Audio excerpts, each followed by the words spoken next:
Allan, good afternoon, man. I'm really grateful you're able to share your time with me today, and I cannot wait to dive into your message and hear all about you and your story. So, welcome very much. Welcome to the show. Happy to be here, Glenn. I even wore a brand new pair of socks. I love it. I love it. Are they just like a neutral color, or are they like spunky?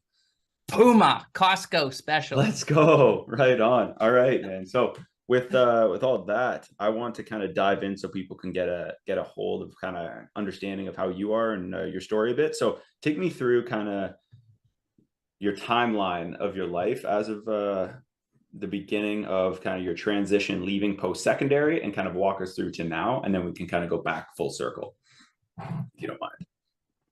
Yeah, man, I always have such a hard time just sharing my own experiences. The short and sweet is, I mean, as you know, Glenn, nobody grows up wanting to struggle with mental illness. Nobody grows up wanting to be an addict. I never grew up wanting to be a motivational speaker. It's been a journey.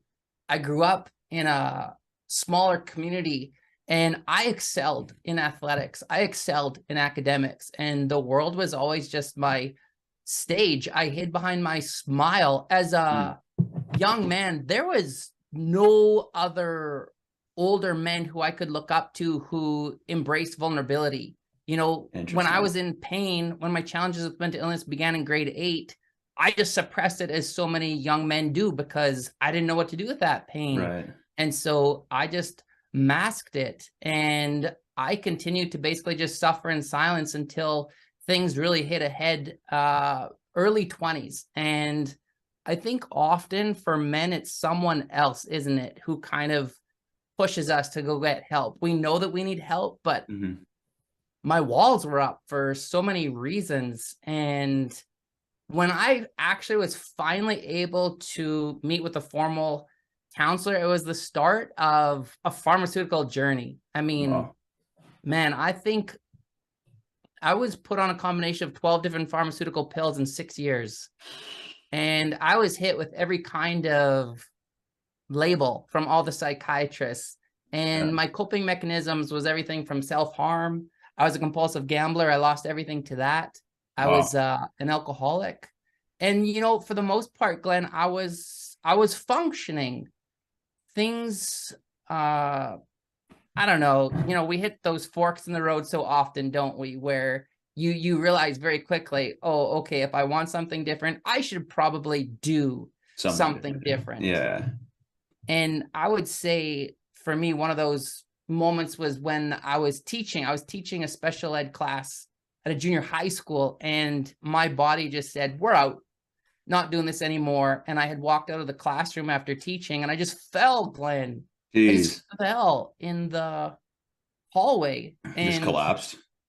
yeah, it was Wow. embarrassing because at that Yeah. time I was I was just so gaunt. You know, I'd lost so much weight. I was having seizures almost daily. I was drinking daily, gambling, yet I was still trying to prep and teach, and I couldn't Yeah. do it anymore.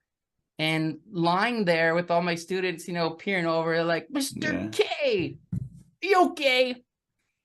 And it was the same thing I always did, right? It was the Yeah. smile. Oh yeah, no, I'm okay, thanks. But I was so far from okay. And I have flirted with death so many times, and I I have a very hard time trying to figure out, when I reflect on my story, like how is it that I'm still alive? There's no logical reason why I Hmm. should be alive other than I just feel like I'm here to carry a message. It's it. It's always been bigger than me. Um, After I had collapsed, I didn't stop those destructive behaviors, but I started to make a few changes. I started getting into support groups. I embraced that vulnerability was strength. I started to share my own story in schools, jails, treatment centers. And that's where I started to hear those words like me too. People would start to connect with a story. And I was like, Hmm. what? Glenn, it is the most liberating feeling, is it not, when you realize that you're not the only one going through a It challenge? feels like a weight already lifted off your shoulders, just knowing you're not alone in something, 100%. right? No matter what it is. It's, yeah, that's shocking. Yeah. Do you I'm wondering, with that, how did you let's go back a bit because I'm curious. What in like how did this all begin? Like how did you manage to use this as a, was there something that happened that you were like, maybe like was that the event was collapsing and that kind of, that was the beginning of the, like the ripple effect that caused you to go into speaking and business, or did that, or was there more to it? Like elaborate on that please if you can. I would say that that was one of the catalysts. With gambling, alcohol, whatever, that's Hmm. more socially acceptable, is it not, as It an feels that addiction? way, yeah it does. And gambling, Yeah, I was just really embarrassed. And so I actually rented out a church basement in Edmonton, used my own funds, did my own marketing. Global News yeah, picked it up. I did a story because I was just trying to create these new support groups. And I actually marched into an organization in Edmonton because I Googled problem gambling supports and it didn't exist. And so I found one. It was the only one. mm, And I drove there right away. Is the Problem Gambling Resource Network. And I walked up the stairs and I said, let me meet with the executive director. Is he or she here? Yep. Met him, shook his hand. His name was Ray. And I said, Ray, let me be a face to this. Let me be a voice to this. And so that's how that amazing. journey began. And it was $75 a pop to go everywhere, and I did, I don't know, a good 100 of those. And that was the beginning of what's now 15 years later as a professional speaker. It just morphed from there. Wow. How did you, man, you've had, you said you had a bunch of different battles and the flirting with death and stuff like that. What, how old are you roughly? Like, what's the timeline, in your timeline of your life? When did that happen? Like, how old are you? Is that like mid 20s? Was that early 30s? Like, what's, I started to recognize that I was different through my thoughts in grade 8. Body yeah, dysmorphia was where it all started. I had seen this one picture that was taken of me from the side profile, and I was mortified, isn't even the right word. It started to take over my entire life. wow. I was always so concerned with who would see me from the side. Even basketball, like dribbling down the court, I was aware that they were looking at my side profile. It was everything. Just And overtook then you. it was the depression, the Yeah, anxiety. It escalated in high school. And it did not help that I then went to Holland for a year. I went on a 1-year exchange program.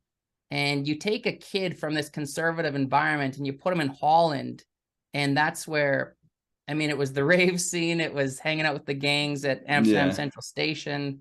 And it was just a mixture of ingredients to create quite the storm. yeah, And even with my mania, bipolar disorder was one of the diagnoses. And when I was in Australia, I remember I actually thought I could fly. I almost jumped into the ocean 300 feet. And I was with two of my friends and I said, like, guys, here's where I'm at. I just really need you to help me out and maybe just support me in this way because this is what I'm going through. And it was always so hard, Glenn. It was so hard to let my friends in. I remember living with 3 guys. And when I first finally met with a doctor and I was given a prescription, like I was mortified. I was so embarrassed. And yeah, one day when I was really struggling, I just thought, like, I have to tell someone. I have to tell one of my roommates. And I just said, I just caught him in the hallway and I said, I'm not doing very good. And I remember he put his hand on my shoulder and he just said, you're a good guy, Al. You'll figure it out. And he was gone because he was uncomfortable. yeah. And I It's a think tough that's the thing. problem. We don't know what to do. We don't know what to say. But as you and I know, silence is not the answer. Never.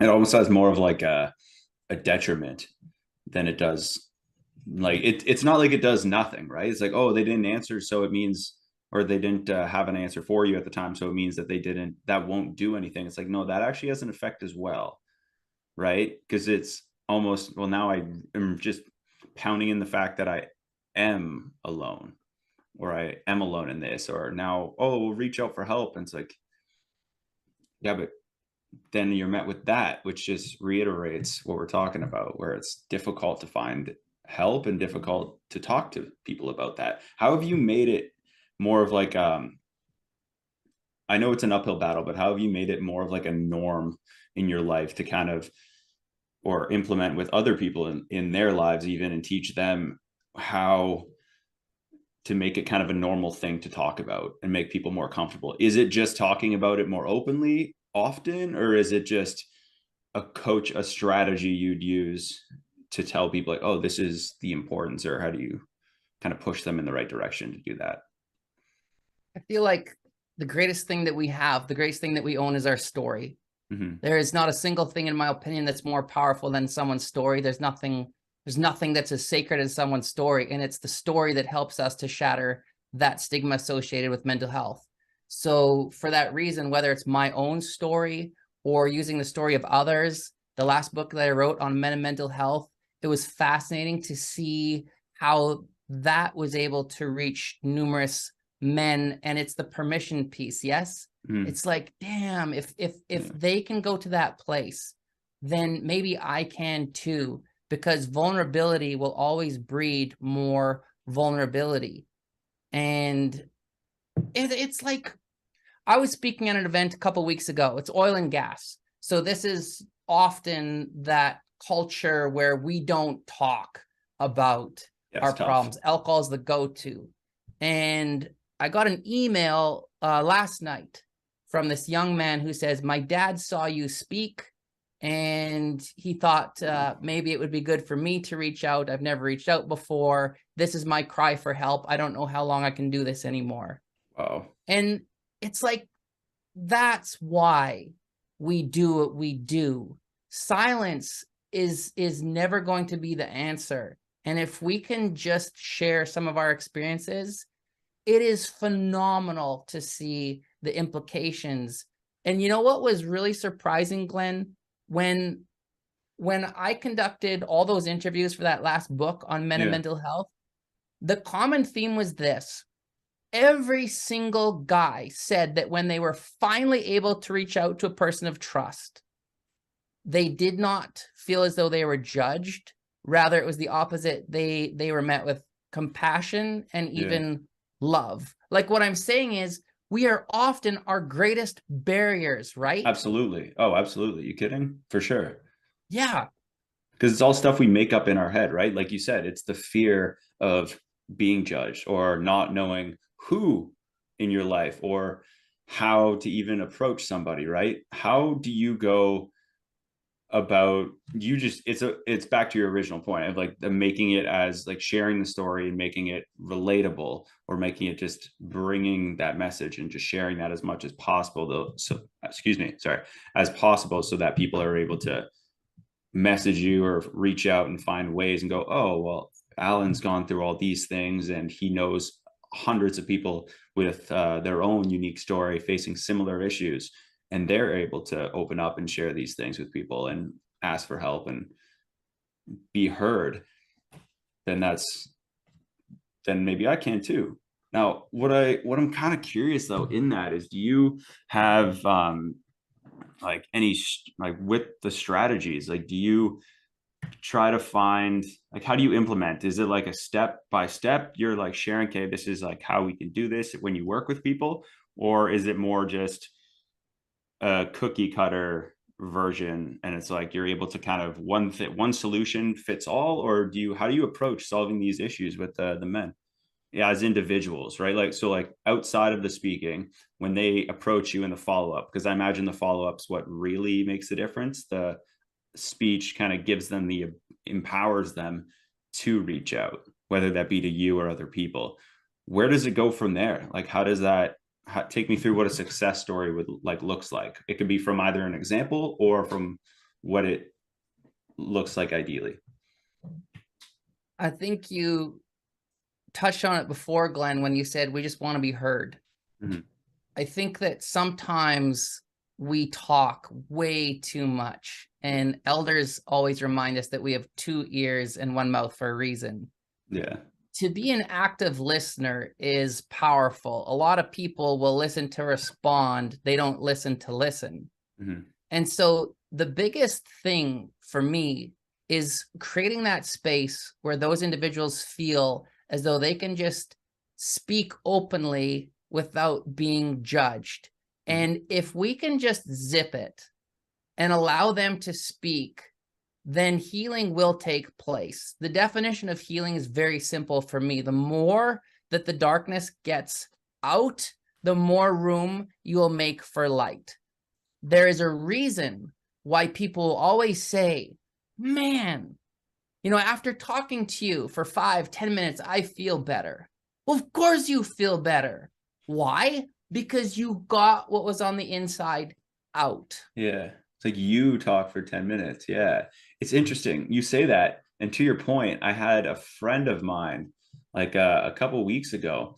He was at my place. We were just like chatting and then, having a drink and nothing too crazy, just drink in the afternoon on a nice summer day. And he starts talking to me and I'm used to this style of conversation, right? Like the long format. So my role is kind of like just tee up uh, like layers of questioning. So I'll just like ask one question and then just kind of wait. And usually what I found, I'm sure you've noticed this tenfold as well, Allan, but when you ask somebody a question and they respond, and if you don't respond right away, usually they add more and add more, right? People have a habit of wanting, it's like an awkward silence they want to fill. So they add more information and to give you more context. And then I found that similar thing happened with this like friend of mine. And he was after like 10-15 minutes, it's like, oh, okay, like, listening to him to your point. And he was like, this is nice. And I was like, yeah, like, what do you mean? Like this weird thing out of nowhere to call. And he goes, no, well, when I was back home or when I was back at school, like, I guess he lives out of town for school. He's like, and I was having a beer with so-and-so, which is another friend of his. And he's like, I can't just sit and talk to him like I can with you. I was like, why do you think that is? And he's like, well, we'll drink and I'll say something. And then he doesn't just listen to me. He'll be like, what do you mean? Well, that doesn't make sense. Like he'll almost contradict what I'm saying. And I'm like, yeah, well, it doesn't always have to make sense to the person listening. It just has to make sense to you. And like you said, the whole idea is getting it out to make room for light, which I think is like phenomenal. I think that should be like a bio for somebody, a t-shirt, whatever, right? Like that's Let's put phenomenal. it on a billboard. A billboard would be best. Yeah. And then some. And what else is interesting, Glenn, is often in those situations, people will say something to the effect of, you cannot possibly understand what I've gone through. And sometimes I feel like we make the mistake of saying, oh, yes, I can. I went, and then it becomes about us. Yeah, it's when not. These are the 4 most important words to respond with. Help me to understand. Ooh, and then yeah. Once again, we go back to just zip. Yeah, it's like, help me understand. How can I think you said too, and I'll add to like the approach of like we listen to respond, we don't listen to understand, right? We don't listen to listen, we don't listen to understand. I think there's a huge thing there's a disconnect, especially now with like the ability to access information, everything, everybody knows everything. And it's a lot tougher to find those issues. And I find mental health with men, everything, it seems very more prevalent now in the last handful of years. I don't recall anybody growing up, or at least now, it seems like, oh, that's what that was. And it's easier now to like identify it. Whereas back in the like maybe 10 years ago, 10 plus years ago, it was very foreign. Like mental health was a foreign concept. Why do you think it's only recently, like what would you say, in the last 10 years or so, 5 years even, come into like the mainstream of like, oh, this is a problem and we need to help people with it? I've even noticed too, sorry, before I answer, is with people are making it more like mental health for men, like day or month or something like that. Like there is a thing for it now, and it's still slowly starting to like catch. Why do you think that is, and that it's started to be okay? I would agree that probably the last 5 years, I would say it's gotten legs. I found that Bell Let's Talk had an interesting stat this last run, where they had said that 1 in 2 men don't talk about mental health. Now, here's the thing. Yeah. I think that's actually part of the problem, because 1 in 2 men do talk about mental health, Ooh, right? okay. I see you, And Allan. so I think that sometimes we just cast this dark shadow over men and mental health. And yes, no doubt, like we are dying at a suicide rate that is 3 times greater than women. I don't dispute that. But Insane. I think that we have to also focus and highlight the great work that is being done by so many men. In the last year, Mhm. I have spoken at probably 5, maybe 6 men and mental health events, the first ones of its kind in different communities. Did one 2 weeks ago, the first one. And so it's starting to take off. And the greatest motivation for all of us men or even fathers is to make damn sure that the next generation doesn't have to fight so hard. So we're Mhm. starting to recognize what we've been carrying for so long, and we're recognizing how toxic and unhealthy it is. And as men, we often will go to anger. We will go to irritability. Oh yeah, And that's how we mask it. that's But, here's the dangerous. thing. Yes, it Yeah, is. yeah, it's Because very I dangerous. was so angry. Like Yeah. Glenn, you talk about road rage. I would get into my car. I would follow people to their house and wait for them to get out. That's not healthy. Yeah, that's bad. But Yeah. I went through a lot of anger management. I went to a lot of therapists. Anger is a secondary emotion. What fuels anger Mm. for most men, same for me, sadness. But this is the problem. It's Ah, not modeled that it's okay for us as men to be sad. So what do? We we project we jump to the next one, which is because anger. it's easier. Yeah, it is, isn't it? Which is weird, especially being a secondary emotional reaction that we all have. Oh, interesting, eh? Huh. It's easier to Because be don't make angry. me feel. That was and the more that Yeah. I talk to men, the walls are up. Any teacher, any professional who would try to make me go within, boom, anger. That was my best defense Mhm. mechanism. But over time and in my recovery, I learned, oh, that's right. Feeling leads to healing. Another billboard, Glenn. Feeling leads to healing. Ooh, interesting. Interesting. So, kind of jumping a bit with that. What do you think? Now, I've had really good friends, like parents or close family members pass away. I've had close relatives pass away, and stuff like that. And let's say traumatic events, right? Or like you spend a lot of time or money investing in something and you lose it, or you have something catastrophic happen to you that forces you to like completely shift your identity, right? Whether it be like, oh, you're the on your way to playing professional basketball and then your knee breaks, and then it's like now you can't play anymore, but you were that star basketball player, so how do you deal with that? So these are kind of like examples of like different traumatic experiences, right? And I'm imagining you faced your own in the past, and it could be with examples from yours to help you answer this. But I'm curious, what do you think it is about traumatic events that force people to change so drastically? I think after any loss or any time that there's significant change, you really only have 2 choices. Either you fight or you give up. That's it. Yeah.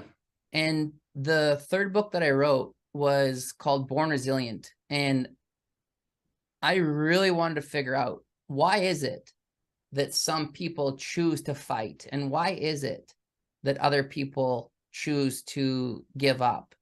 And there's something innate there. Like, I really believe as though we sell ourselves short sometimes. Here's a reality. You've actually survived 100% of your most challenging days. Yes? Yeah. I mean, that's Amazing. remarkable. And so when anyone has those moments, so if they're the star basketball player and their knee breaks, you know, it's like if you were to actually reflect on all the challenges, somehow, even though initially I'm sure it was painful and difficult, you didn't see that it would get better, it did.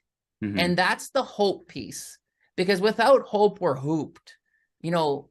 But I would say this: hope also requires action. Hope Yeah. is not enough.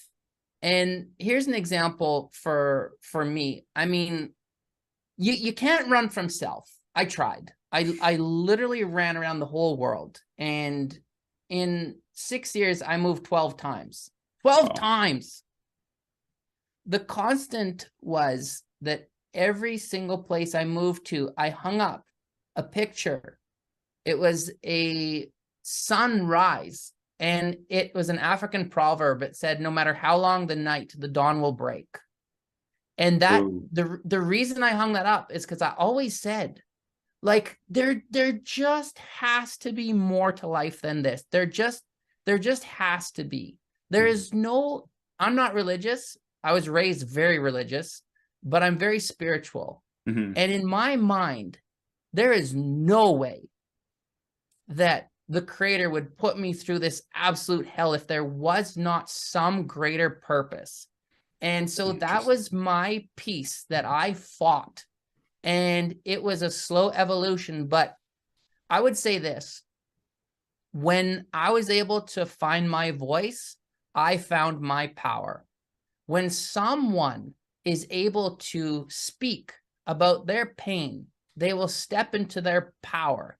And if they can discover, like as men especially, if they can discover that their story can help someone else, Glenn, why the hell would we be quiet about that?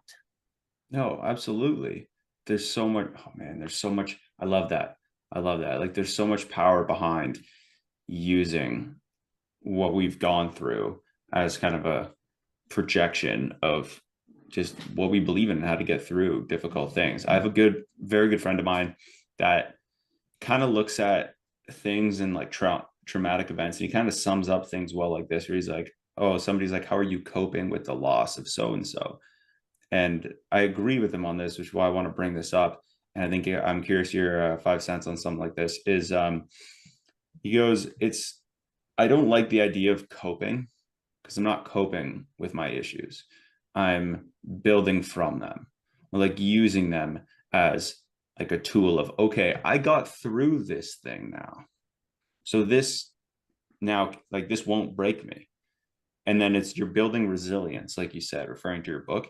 And that's it's tenfold how that works. But my favorite part about these things and going through traumatic experiences and not coping but building off of them is all those experiences are compounding, right? And you just get stronger, and like the armor gets thicker, and you build, and you're tougher and tougher and tougher. And then you get to a point where it doesn't matter if people judge you or not for sharing your story or for the issues you have. You know how important it is, and there's a higher purpose you have to serve. That, oh, if a couple of people judge you or they have nitpicky criticisms about your speaking or the way you're going about delivering your message or the message itself, you know that's like, okay, well, my job isn't for you. It's I have a higher purpose that I have to get this message across to these people because these people are in need. That's Yeah, liberation. If absolutely. an individual can get there, that's redemption. I Mm-hmm. mean, geez, you talk about trauma, sexual abuse as a male. I Yeah. see. I liked smoking at an early age because I felt Mm-hmm. like I was killing something inside. I liked drinking immediately because I felt like I was drowning something. I always tried to harm or kill myself. And I was just like, why do I hate myself so much? And trauma is a fascinating thing where often we'll just suppress it. We will literally store that trauma in our cells. And Mm-hmm. if we as individuals are able to enter into a position of strength, have supports around us, leave destruction behind, then the body finally says, okay, I think they're ready. And it will release the trauma. And it does so through flashbacks. And I'm sharing this because that was my experience. When I experienced sobriety, I was given a new family, moved in to a home with a woman who had 2 kids. And I had this strength around me. And all of a sudden, boom, I started to recall being sexually abused throughout my entire childhood. Where, Wow, where, where, that's humongous. where do you go with that? You Yeah. don't call up the boys and say, hey, here, the I don't have words to explain overwhelming shame, the disgust, Yeah. but you talked about resilience, and I knew I've done this before. I just understood that if I did not do something, if I didn't go somewhere with this pain, I'm dead. It was that simple. So my saving grace was that I found a support group for other men who'd been sexually abused. And I've gotten into AA, I've gotten into GA, I've gotten into different mental health support groups, and it was hard, but nothing was as hard as this. And yet, by going there, that actually saved my life. Wow. Because the only other guy who was there, after I broke down, I started crying. Like, I was so close to running away. But he said, "It's okay, Al. I get it." And Glenn, I That's knew that huge. he did get it. And you think about this, like, for anyone listening, your greatest risks will often lead to your greatest rewards. Yes? Absolutely. Yeah. So vulnerability, it is so hard. It is so hard to tear walls down, but if we can do it and be met with love and compassion, then it's like you said before, liberation. Wow, man. Oh, geez.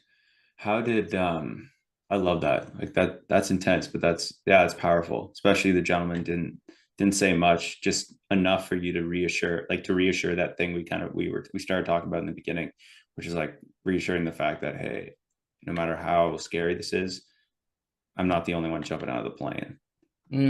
Right? Somebody else is attached to you. Right? You both land on your feet, head up. And that's intense. And that's intense. Do you have I want you to talk to me about the importance of, because I've seen clips and I've heard of other conversations you've had and speeches you've done where you talk about, like, now you have strategies, now you have friends and a solid support system of people in your life. That I want you to talk a bit about, like, the importance of having a strong supportive friend group, or even like groups like AA or stuff like that, like, talk to me about the importance of those things in your life, whether that be the groups or whether that be like the friends and like buddies of yours and stuff like that, or even family members too. It's everything. It's everything. Connection is everything. I don't go to a place like Alcoholics Anonymous to work the program as much as I go to be understood. That's it. I think that underneath everything, we just want to be understood. We just need to know that we're not alone. And to get that gift means we have to be vulnerable, like we talked about before. Yeah. But the question is, who do you surround yourself with right now? Think about those people. Are they people who lift you up?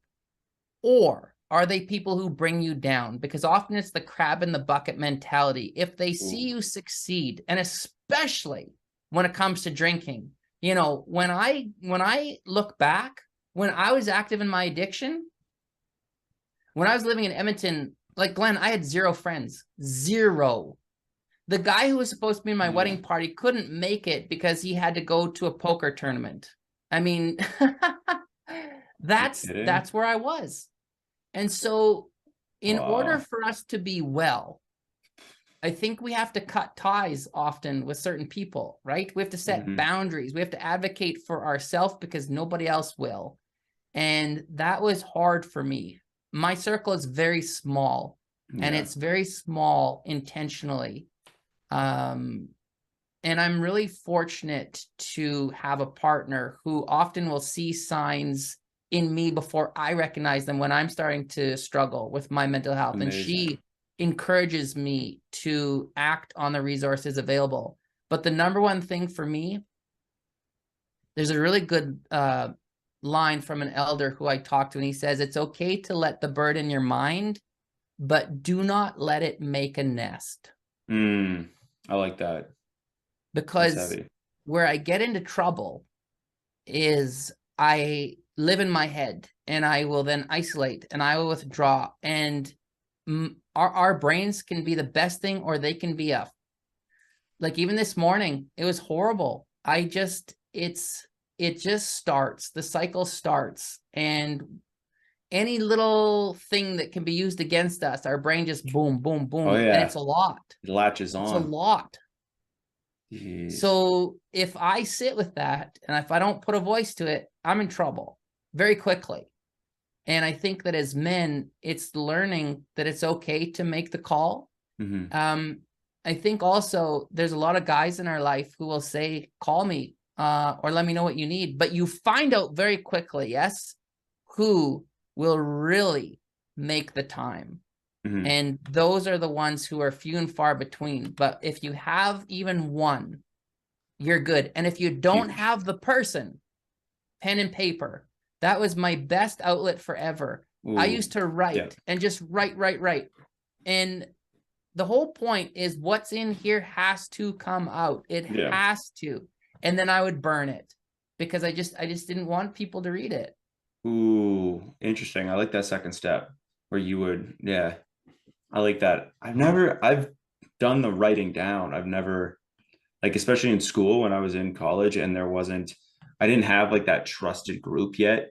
And Yeah. like the friends I had at home, I was like, I was kind of like away, but then the group I hadn't made those close ties yet. So in that process, that's kind of how I managed to get through it, especially through the like, it's Friday, why do I have nothing to do? Or why am I doing this? Like you're almost, even if you have stuff to do, which most of the time I did, and it's like, oh yeah, I'm going out, but let's look at this. Are you happy of who you're going out with? Are you happy the attitude you have towards it? Or like when you're around these people? And it's interesting that you talk about the cutting ties and how difficult that is, because I found that difficult myself. But I did that in the last year, like 2022, and being able to do that and like meeting friends and be like, oh, this is great. And then just like actually just, okay, it's very hard. And people think, I want to make this a bit clear too for people listening who maybe don't know how, and I'm sure you can elaborate on this, Allan, afterwards, but how it's not that it hurts and it might be tough, but it's not that difficult. Like it's very simple to cut ties. You don't have to call the person and break up with them. It's actually a lot easier than that. You could just not reach out to the person. That's what I ended up doing. I just found myself Yeah. reaching out, and then I would like pull teeth to hang out with them. And when we'd hang out, they just drink and complain. So it's like, I don't want to do either of these things. Why would I? It's like, I want to go work out. Like, I'm going to go do that. And then you should join. And then it's like, you're pulling teeth again, trying to get them to join you. And then you end up just, okay, I'm just not going to message the person. And then if they So do, then what did you do, Glenn, when they did reach out to you? the odd time they would do it, I'd either have something else to do or say, hey, yeah, sounds good. It's been a while. Come by the gym. Because I have like a garage and I have like a pretty decked out home gym in there, like squat rack, punching bag, TV, like rings, everything. So I'm like, yeah, come hang out in my gym. And it's like, I'm still going to work out. You should work out with me. And then usually that goes, maybe I was thinking food. I also go, nah, nah, it's all good. Maybe next time. Like that's easy that is weird because I haven't found it very easy to do that except in the last 2 years. I'm a lot more comfortable now saying it's okay or nah, maybe next time, and then just leaving it. It's like just because you're invited doesn't mean you have to go. I think Yeah. reading, I think that book really helped me with that. Okay.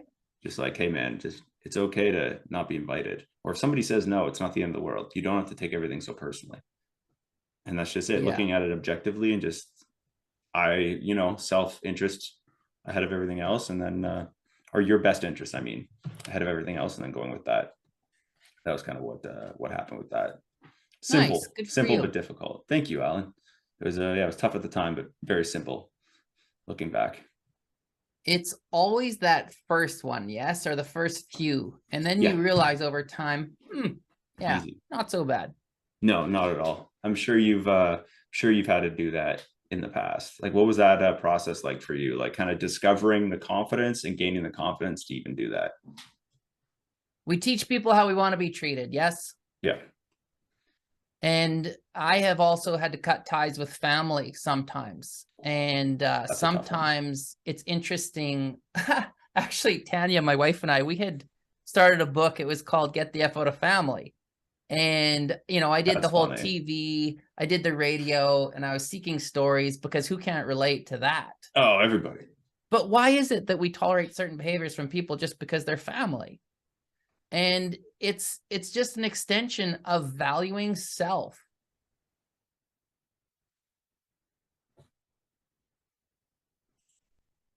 Actually, I was very direct with Yeah. some people that if you cannot respect this new lifestyle, I'm out. And for many of them, I mean, drinking was their life, gambling was their life. So they had no need for me as a person. I was just someone who could enable that behavior. Yeah. Once I was able to experience some recovery, it was scary for them because then they had to look at themselves. So then it was actually easy for me because they're the ones who cut the tie. But I also, I mean, I'm a counselor by trade and a teacher, and I found that a lot of people would just want, I wasn't a friend as much as I was a counselor. It Mhm. wasn't a two-way street. They would just talk and talk, and sure, I could help. But eventually I said, like, Ah, this isn't working. You know, I don't want to be a counselor. And I was the one who just cut ties. And it's also liberating. wow. That's it is liberating. First and 100%. There was a example I'll use of like a while ago. I was out with a family member of mine, and I remember the conversation of like I said something, and I remember going like, "Oh, we had a family member pass away," and I remember sitting down at this restaurant with him and talking about like, "Hey, you know what? I'm grateful. Like it's sad, but I'm grateful that my last time with him in person was like my favorite time with him." And Mm, that's not like I'm not just saying that because of the moment and it would seem nice to say. It's just that's what happened. It was just the people were there. The people who were there the last time I was with this family member in person, the people who were there, the energy, like the laughs, everything felt positive. There's no like negativity, there's no complaining. It was just like everybody was just happy for everybody and happy to see everybody and just drink and have fun and be around each other, right? And I remember telling this person, and they're like, well, that makes me feel bad because I didn't have a like I could have seen him too, but I didn't go up. And I was like, I want you to be happy. Why aren't you happy for me? Like, why can't we just be happy that there were good experiences? Like, don't look at what you missed out on. And then they just like they were almost made me feel bad for not feeling bad or like missing out or like, oh, I'm just grateful. And they're like, maybe feel bad for that. So I go, you know what? I'm done trying to be friends with you. mm, Like I love you because you're family, but I'm not, I, I can't be your friend anymore. I'm done reaching out. I'm done trying to do that. If in a couple of years we want to, you know, like if you want to reach out and have a drink or you need something, if you are on the side of the road and you need gas, call me. I'm that person to you now. I'm not sure. because we're family. I'm not the, oh yeah, hey man, come do, because I'm like, no, I don't like being around you. It's not Mm, worth it. I'm done trying to be your friend. If you need anything, call me. But I'm not hanging out. But we're kind of no. That's how I almost have to separate certain family members, at least. It's like it's a bit more negative than it is positive, and it just doesn't align. And sometimes it doesn't, and that has to be okay. But agreed. it's tough. It It's is very tough. tough. Yeah. Well, good for you. Thanks, Alan. That's yeah, as last year or two has been this exact battle. So the timing of chatting with you about it is almost like a reflection for me as well, hearing the way you word and articulate Mm. everything. And then I'm like, yeah, you know, okay, interesting. You know, like, geez, how do you go about? Because I have friends who have done speeches and stuff like that in the past, not nearly the amount as you've done or the volume, but I want to know how do you get in a emotional or like how do you prepare your state of mind to do these speeches and to do these talks? Because I feel it would take a lot out of you if you have to if they're all on the subject. It used to. I mean, I was physically sick the first probably, geez, like 10 years. I mean, I would see the venue and I would need a washroom within 5 minutes because I was so terrified. And plus it was hard for me to bring up some of my own pain, because then I would feel. But I tell you, it's the, I guess I just embrace the fact that you sometimes have to do things scared, and Ooh, you have to trust that there are going to be rewards by being vulnerable. And I immediately experienced that there were rewards. The men, especially, who would approach or who would send messages, it's always been bigger than me. I have a calm before the storm because I have this team, this army around me every time I speak. Any book that I've written, I would say, isn't really mine. It's just, it's something comes through me, and I'm just this medium. I'm here for purpose, from pain to purpose. Justin Andres was my best friend. He was my person, and I lost him to suicide. And I would say that Justin is the probably the biggest driving force behind my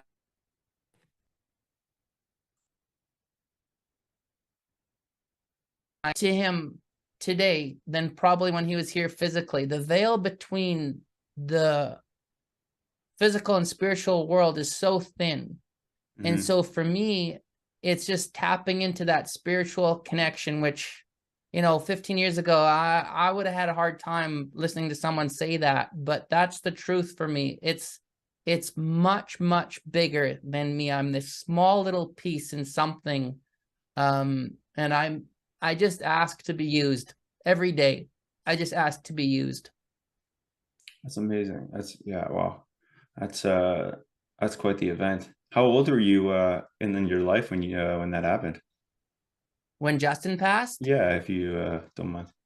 yeah, I would have been 30, 31.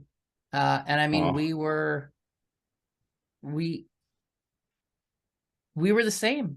We both struggle with mental illness, we both struggle with addiction, and that was a hard one, because it's like, well, why was I always saved? Because I was. mhm. And why wasn't he? And I remember actually posing that question to someone who I respect, to an elder, when I was teaching at an Indigenous college. And she said to me, you have no right to ask that question, because he has his journey and you have yours. And there's a Ooh, lot of power in that, because isn't that's it interesting how quickly we can become to enmesh ourselves in the lives of others? yeah. It's not ours. We came into this world for our own journey. And I think we do a disservice when we lose ourselves in what other people are doing. Yeah. Well said. Well said. Thanks. Jeez. No problem, Alan. Yeah, that's intense though. Wow. Yeah, that's powerful. Very. Jeez, man. It's we almost like how do like why is this? It's almost like why did that happen to me? It's like, well, their passing happened to them, but why is that happening? Like it's almost like a selfish way of looking at it, isn't it? I feel like you're like, oh, me, and then it reverts back to what we were talking about with the listening thing and what people are lacking. Where it's tough because we always put it on like, oh, we could have avoided that, or we could with other situations if we give them an outlet or a person to talk to. And when we're not selfish and having the conversations with people where it's easier to connect that way and we do more good, but it's tricky, right? Because it's, well, now it's doing that, but then and now we're hurt because it happens to us when we lose that person. It's weird how it all kind of like fights each other, right? There's the battle, like everything kind of goes against each other, and I don't know if it's supposed to balance out that way or what, but it's scary. But what I'm curious too, Alan, if you can share this, what habits, because I'm sure I have a few that I do as well, but I'm curious what habits you do to like have implemented in your own life to kind of preserve your own well-being and mental health. Yeah, I'm really fortunate to have kids. We have four boys. Two have left the house Oh, good but for we still you. have two at home. Yeah, that's exciting. And the most beautiful thing about kids is they give us permission to play. Hmm. And I have always had a hard time with play. I've had a hard time um, with love. And I would say that the best gift for my wellness is just giving myself permission to laugh and to love myself and to love others. And I have this partner who will just listen, you know, and I have learned that when I am struggling, I have to vocalize. Like even this morning, I said I'm having a tough day. Hmm. And that's enough right there. Where Yeah. do you need to talk? No, I'm actually okay. But you know, then she'll just kind of be aware. And so I've learned to advocate for what it is that I need. I've learned that asking for time for myself isn't being selfish as much Hmm. as it means that um I value my wellness. And so I communicate. I need 10 minutes to do this. I need half an hour to do this. And sometimes it's just literally lying on the grass. Yeah. Since like the gym is a source of release. Hmm. I think when it comes to stuff like that and then fitness, and I find too with I want to go back though from the beginning of that when you it also I feel from the partner's eyes, because I've talked to my girlfriend about this, I've talked to friends of mine um who have had their boyfriends kind of like open up to them in this way. They feel special in a way, in a weird way. And they kind of voiced it to me. They kind of like vocalized it and articulated it this way, where they say, it makes us feel special because you trust us enough to share this with you, because nobody Mm, else gets that. mm, Like very rarely does anybody else, if ever anybody gets the like version where we just break down. And like we like, who do we trust? Who can you trust in that, especially as dudes? Oh man, right? Just the young dudes, and now with social media and everything, it's like, well, everybody's supposed to be a like at the top doing this, like all these crazy stuff and be tough, strong, powerful. And it's like, well, yeah, but there's this side, it's like it's an ultimate confidence when you can do that, I feel. And it's a weird, like you have to build to be able to do it, but then it kind of goes against what the norms have been. Oh man, it's a journey though. It's definitely a journey. So that's a yes, it yeah. is. Oh man. Have you one thing I found that I've done that I'm curious about. I ice bath, but I've been doing that like before it kind of became like a bit cool to do that now, right? Like before the ads for the ice bath started coming out, I was ice bathing or ice bathing.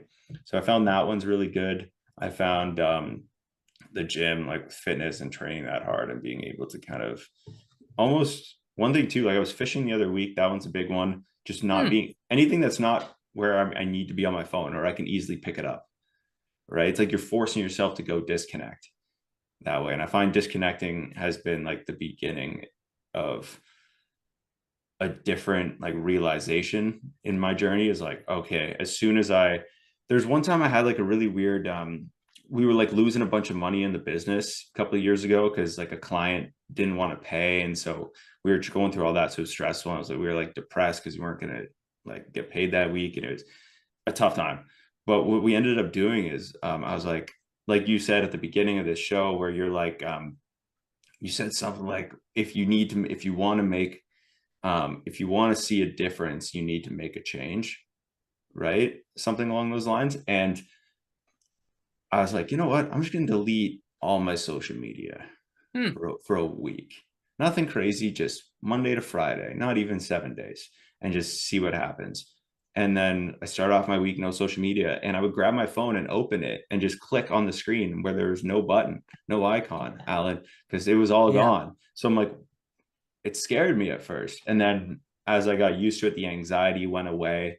And then everything kind of became more relaxing. And now it's a bit more under my control.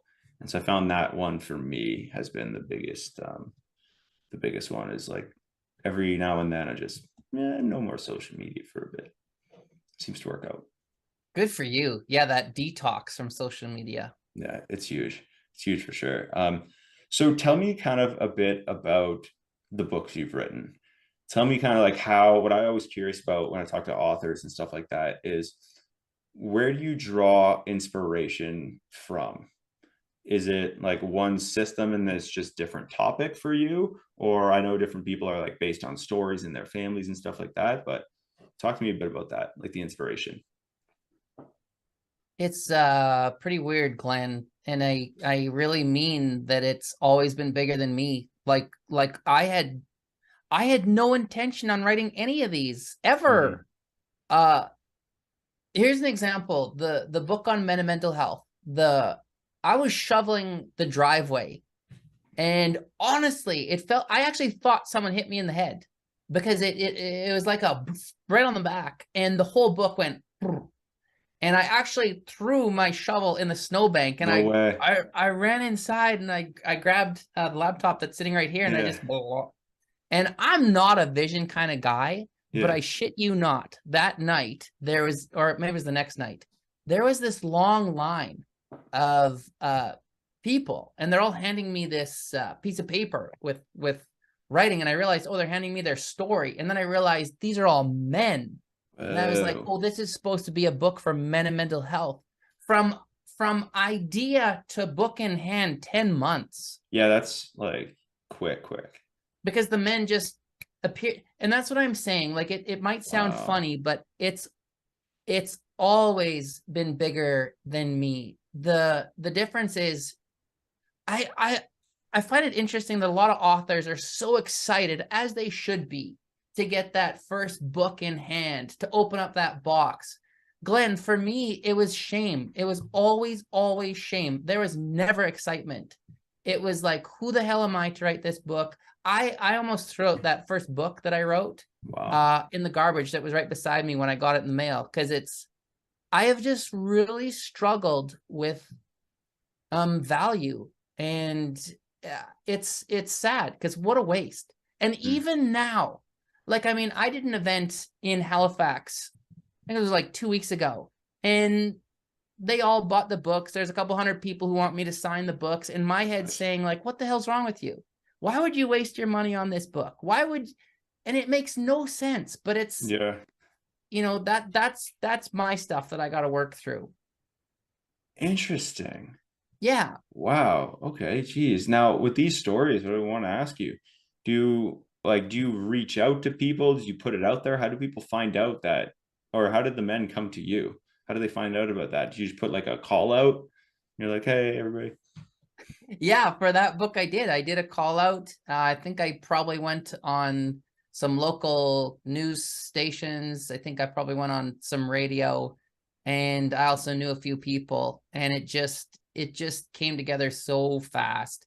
And that was one of the coolest things for me, to do a book launch where all these men were present, and we did a separate retreat. My wife and I rented a cabin, and we got all these men together, and the coolest thing was they had never met each other, but Wow. they were connected immediately because they had similar lived experience.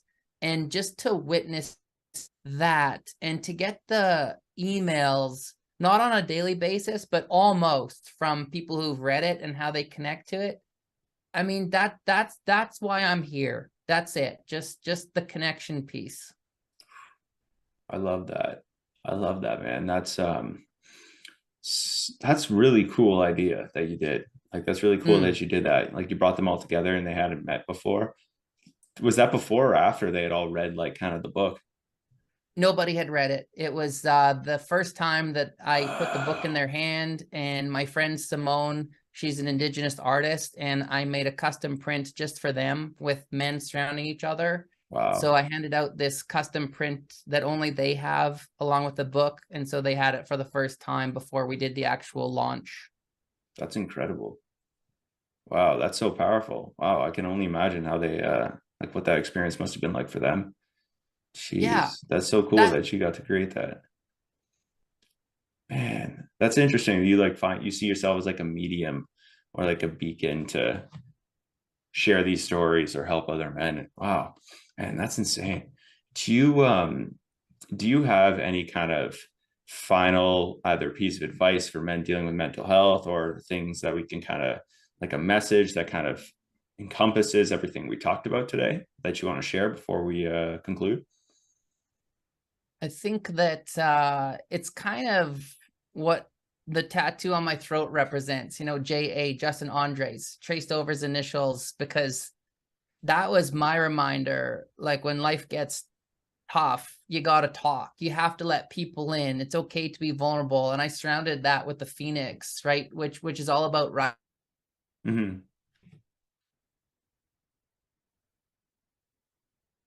to fight. Like, when we were born, we came into this world kicking and screaming. We fight for that first breath. And so my hope is that if anyone is at that point where they're just really struggling, my hope is that they continue to fight, that they make that call, make that text, that they don't isolate or withdraw. And even for myself, like, if someone's listening and they just need to connect with someone who they don't really know, then Mm-hmm. send me an email or go to my website. And sometimes it's easier talking to someone who you don't know, but I'll listen. And I think that's all. It's just take the risk. And like we said before, you realize it's not as bad as we make it seem to be. Amazing. You're right. I think you're right. It's yeah, it's a simple solutions, but very, very difficult, you know. Very very tough to face. We're our own kind of worst enemy with all this kind of stuff. 100%. Yeah. So, Allan, just to conclude, do you have where can people find you? Where can people reach out? Where can people connect? Now's the time. Handles, websites, lay it all out. I'll link it, of course, but yeah, rolled out the red carpet for you here. Thanks. Probably the best way to connect with me is through the website, ALLANKEHLER.com.